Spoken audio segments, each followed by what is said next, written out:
Honours প্রথম বর্ষের major ও নন major কেমিস্ট্রির একটি গুরুত্বপূর্ণ বিষয় নিয়ে আজকে আলোচনা করব। মেজর কেমিস্ট্রিতে অজৈব রসায়নে এই প্রশ্নটা প্রায়ই আমরা পরীক্ষায় আসতে দেখি, আবার নন মেজর কেমিস্ট্রিতে প্রথম পত্রে আমরা এই প্রশ্নটা প্রায়ই আসতে দেখি।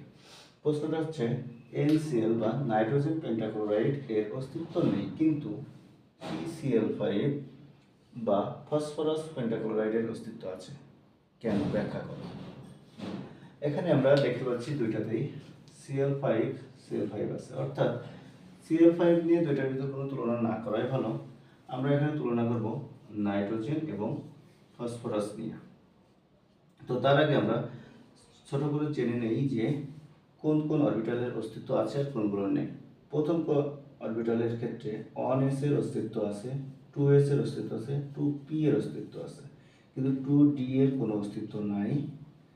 3s এর অস্তিত্ব আছে, 3p আছে, 3d ও আছে, এগুলোর অস্তিত্ব আছে। তো আমাদের এখন আপাতত এই তিনটার বাইরে আর কোনোটাই লাগছে না। আমরা এই তিনটা জেনে নেই যে এখানে 2d এর কোনো অস্তিত্ব নাই, 1p এর অস্তিত্ব নাই, 1d এরও অস্তিত্ব নাই। তো আমাদের এখানে p অরবিটালের অস্তিত্ব আছে, d অরবিটালের অস্তিত্ব আছে। p অরবিটালকে আবার আমরা ভেঙে লিখতে পারি, বা p অরবিটালে মোট 6টা ইলেকট্রন থাকে, সেটাকে আমরা তিনটা অক্ষ বরাবর x, y ও z অক্ষ বরাবর বিন্যস্ত দেখাতে পারি। সেক্ষেত্রে px, py এবং pz অরবিটালে ইলেকট্রনগুলো বিন্যস্ত থাকে, যেখানে প্রতিটা অরবিটালে 2টা করে ইলেকট্রন থাকে। তো আমার 2টা করে থাকলে মোট 3 দুগুণে 6টা ইলেকট্রন বিস্তৃত থাকতে পারবে। এখন আমরা ইলেকট্রন বিন্যাসের দিকে একটু খেয়াল করি। নাইট্রোজেনের ইলেকট্রন বিন্যাস করলে নাইট্রোজেনের পারমাণবিক সংখ্যা 7, 1s2। এটা আমরা মোটামুটি জানি যে এই ধরনের ইলেকট্রন বিন্যাস হয়ে থাকে।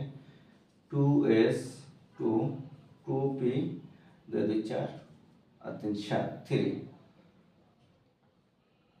ফসফরাসের পারমাণবিক সংখ্যা বা ইলেকট্রন সংখ্যা 15। এর ইলেকট্রন বিন্যাস করলে 1s2, 2s2, 2p6, 3s2, 3p3।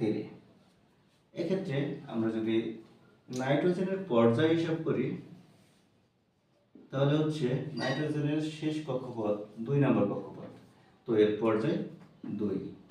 ফসফরাসের পর্যায়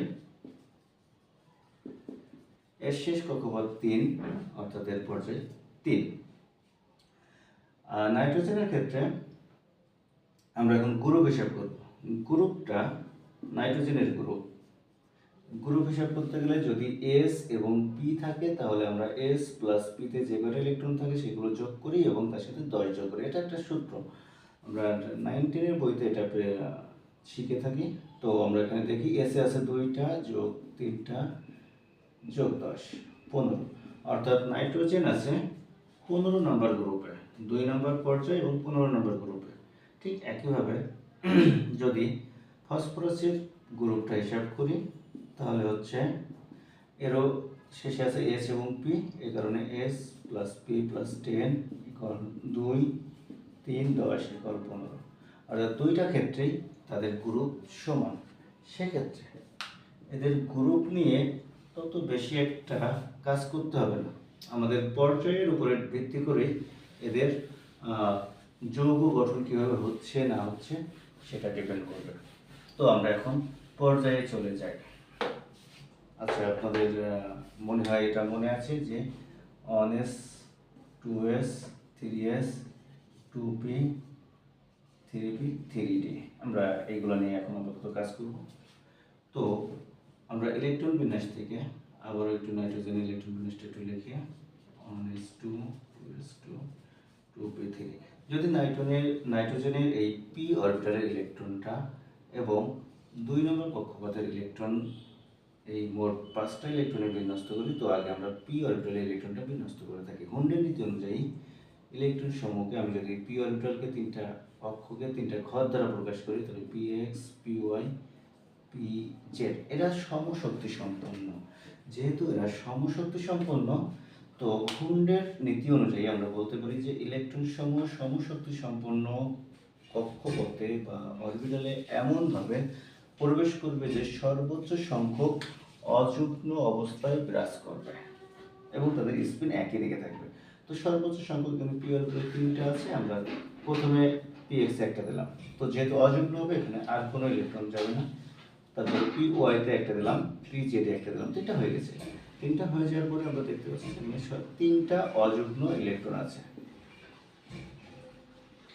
এখন প্রাথমিক অবস্থায় এই 3টা অযুগ্ম অবস্থায় আমাদের প্রত্যেকটা অরবিটালে 2টা করে, এটাকে উপশক্তি স্তর বলা হয়, 2টা করে ইলেকট্রন এসে থাকতে পারে। সেখানে আমার একটা করে ইলেকট্রন আছে, আর একটা করে থাকতে পারে। সে আর একটা ইলেকট্রন কোনো যৌগ দিতে পারে, আবার কোনো মৌল দিতে পারে। এক্ষেত্রে আবার ক্লোরিন একটা মৌল আছে, সেই মৌল যদি একটা করে ইলেকট্রন দেয়, তাই এখানে একটা ক্লোরিনের মৌল ধরলাম, এখানে একটা, এখানে একটা, তাহলে 3টা মৌল দিতে পারছে। তো 3টা মৌল দিলে এখানে যদি নাইট্রোজেনের সাথে 3টা দিলে Cl3 গঠিত হচ্ছে। এখন নাইট্রোজেনের এই 2s-টাকে আমি বিন্যস্ত করে অন্য কোথাও দিতে পারি কিনা, বা এই 2s-এ একটা অযুগ্ম ইলেকট্রন গঠন করতে পারি কিনা।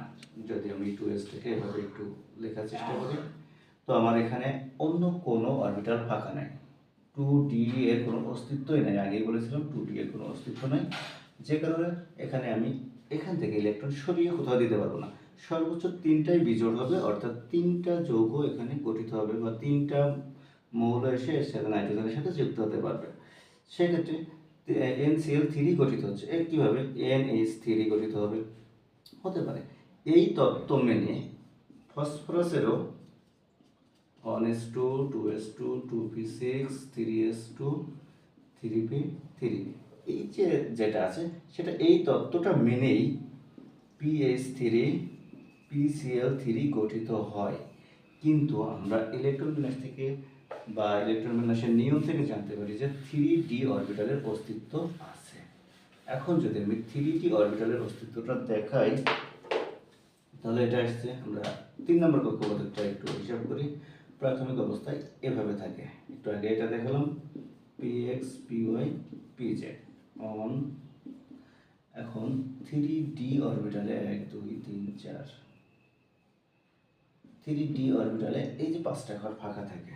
তো এখানে চাইলে 3s থেকে কোনো একটা ইলেকট্রন এখানে চলে যায়, বা ফসফরাসকে অত্যাধিক পরিমাণে উত্তেজিত করলে এখান থেকে একটা ইলেকট্রন এখানে চলে যায়। যখনই চলে যাবে তখনই আমরা দেখতে পাচ্ছি যে এখানে 1টা 2টা 3টা 4টা 5টা অযুগ্ম ইলেকট্রন গঠন করেছে। তো 5টা অযুগ্ম ইলেকট্রন গঠন করলে এখানে 5টা মৌল আসতে পারবে। তো 5টা মৌল আসতে পারলে ধরলাম এখানে ক্লোরিন আসলো 5টা। তো 5টা ক্লোরিন যদি আসে তাহলে PCl5 গঠিত হচ্ছে। একইভাবে অন্যান্য যদি কোনো মৌল আসতে চাই তাহলে সেটাও আসতে পারবে। এক্ষেত্রে আমরা দেখতে পাচ্ছি PCl5 গঠিত হচ্ছে, কারণ সেখানে 3d অরবিটালের অস্তিত্ব আছে। 3dতে একটা ইলেকট্রন যে 5টা অযুগ্ম ইলেকট্রন গঠন করতে পারছে, কিন্তু নাইট্রোজেনের ক্ষেত্রে NCl গঠিত হচ্ছে না, এখানে 2d এর কোনো অস্তিত্ব নাই, অযুগ্ম ইলেকট্রন 5টা হচ্ছে না, সর্বোচ্চ 3টা হয়, এই কারণে NCl5 গঠিত হয় না। অর্থাৎ আমরা সংক্ষেপে যে কথাটা বলতে পারি, NCl5 গঠিত হয় না কারণ এখানে 2d এর অস্তিত্ব নাই, আর PCl5 গঠিত হয় কারণ এখানে 3d এর অস্তিত্ব আছে। 2d নাই এবং 3d অস্তিত্ব আছে, এটাই হচ্ছে মেন কারণ।